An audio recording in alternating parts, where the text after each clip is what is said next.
गुजरात में चौधरी परवेज इलाही की रिहाइशगाह पर पुलिस का छापा। पुलिस ने साबिक वजीर आला पंजाब चौधरी परवेज इलाही की रिहाइशगाह पर छापा मारा है।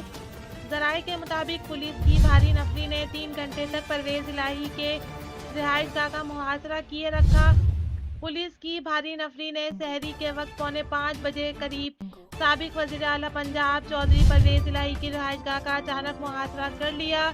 पहले दरवाज़ा खुलवाने की कोशिश की। दरवाज़ा ना खुलने पर पुलिस एहलकार सीढ़ियां लगाकर रिहाइशगाह के अंदर दाखिल हो गए, लेकिन घर में सिवाय सिक्योरिटी गार्ड्स और चंद मुलाजमीन के कोई न था। चौधरी परवेज इलाही लाहौर, जबकि इनके साबिक साहबजादे वफाकी वजीर चौधरी मोनस इलाही इस वक्त बैरूनी मुल्क में है। पुलिस मुसलसल कई घंटे तक चौधरी परवेज इलाही के घर के अंदर और बाहर मौजूद रही और घर की तलाशी के साथ साथ मुलाजमीन से पूछगछ करती रही।